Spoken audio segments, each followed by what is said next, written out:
Hello everybody and welcome to another knockoff Transformers review. Today I'm taking a look at the oversized version of Generation's Trailbreaker cutter. Got this guy come recently through my huge order from Sirtoys, and yeah, he is a fantastically big chunky monkey. He's robust, he's really well made, the plastic quality is nigh on Hasbro quality. I mean, I am genuinely impressed. I've had some of the knockoff oversized ones before and I thought, okay, this guy's going to come through, he's going to look really good, but he's going to be this cheap, thin plastic, but he isn't. He's really solid and he's got some real weight to him. He just feels very professionally made. Obviously the colours are slightly different to that we got with the original Trailbreaker. This does actually look a lot more like the very early Action Force that we had in the UK, with the enemies had like the red and black and that on there. I really love the gold on the front there. Paint applications themselves are actually pretty good. They're not overly bled, considering the small areas these are covering. They've done a pretty good job, especially for the price. Obviously this side, yeah, not so much. But all in all, it's a pretty stunning piece, isn't it? I always loved the mould.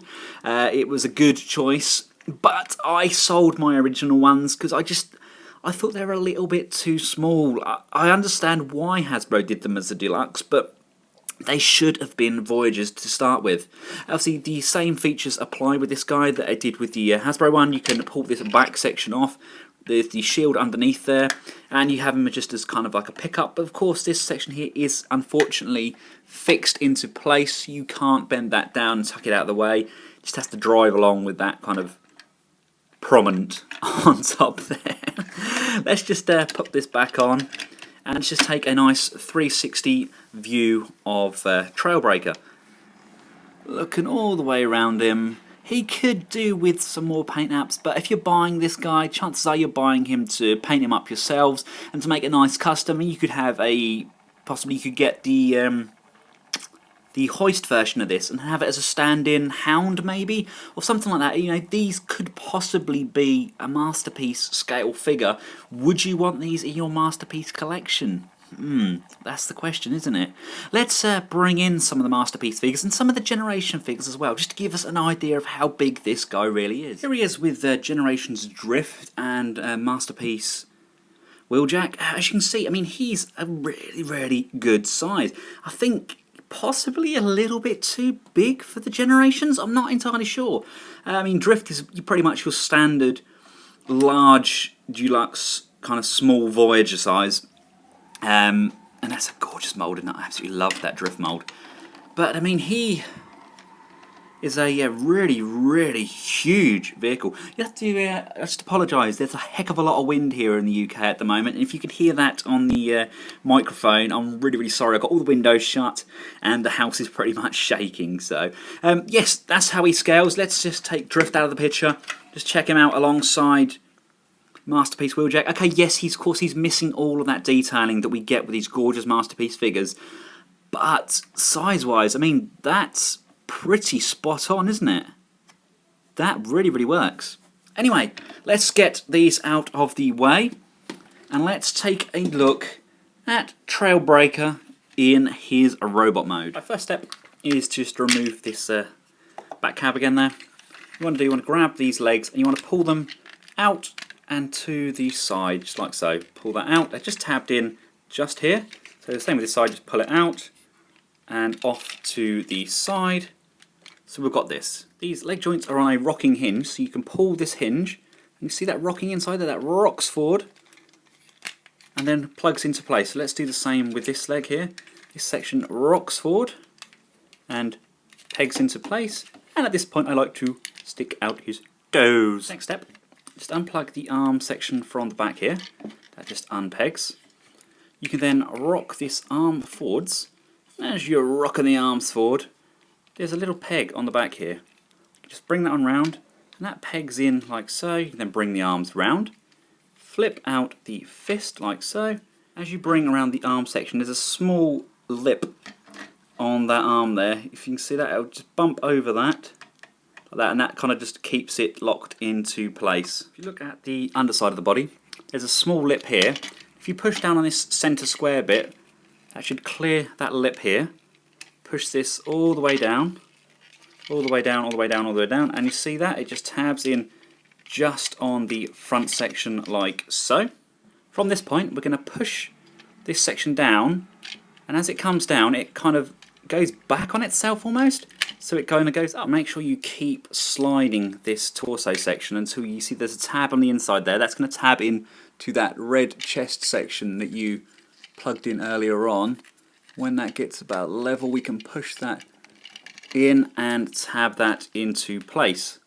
This grey tab on the top there, which was red on the original Trailcutter, you just want to push that down, and you can manoeuvre the head back like so and rotate that round. For the head to lock completely into place, I had to apply a lot of pressure onto here, and I couldn't quite get it to snap in, so I had to put a screwdriver just behind there and give it a little nudge. There's good access there.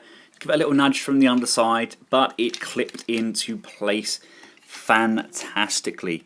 And there we go. Doesn't he look grand? Take his shield gun, flip that round, flip that out. There's his handle. That's going to pop into his hand. Never been a fan of the shield being on his arm like that, though. Unfortunately, he suffers the exact same articulation as the Generations version. So what we're going to do, we're going to take that out of his hand. It is a very, very stiff peg, and if you can see there is already a little bit of stress marking on that peg. This actually does still fold up and can peg into his shoulder. There we go, plugs in quite nicely on this arm. Can't plug in on the top of this arm because you've got the nubbin on this side, which I think was reversed. I think you used to have the notch on that arm. On the original, but obviously the shield does plug on there. But I don't like that either. I just prefer to have it on the back, so it's much more reminiscent of his G1 figure. And there he is in all his glory. Now, don't get me wrong, he's not perfect. He's going to need to tighten the thigh joints slightly. They're on a ball and they are quite loose. Same as with the shoulders. They're fairly loose. But all in all, he looks absolutely stonking, doesn't he? I absolutely love the upscaled face sculpt. That is such an IDW chin. That's that big Jimmy Hill chin with the really pronounced expressions. I love how the backpack looks. I love how beefy he looks, and he's going to be a really good stand-in figure. Okay, the quality in bot mode, when you get to like the grey plastics, it is slightly thinner than what we'd be used to with the Hasbro, but it still really, really works, and it's a complete steal for the price.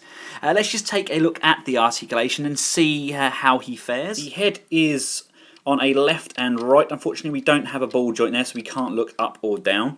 We've got a full range of motion on the arms. They do peg in and lock in on the upper chest there too. But as I say, it is a fairly loose joint there. There is a upper bicep swivel. You've got a nice bend at the elbow. Only a single jointed elbow though. There's no rotation on the wrist, but there is a monkey grip. He does have rotation at the waist.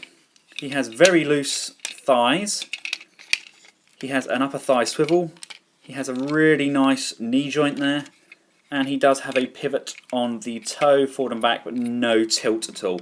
But all in all, a very, very impressive knockoff. Here we have him for the purpose of scale. We've got MP10 and of course Voyager Springer. See, he is a really, really good figure. He's got the additional height on Springer as well as that girth and that build. I mean, in all honesty, he is more of an ultra class figure and really what we should have got from Hasbro in the first place. He is going to look absolutely amazing on my Masterpiece shelf, along with those new KO Toy World throttle bots. If you haven't seen the review for those, make sure you check out the link in the description below. Anyway guys, from myself and a very, very impressive knockoff of Trailbreaker, thanks for watching. Until next time, goodbye.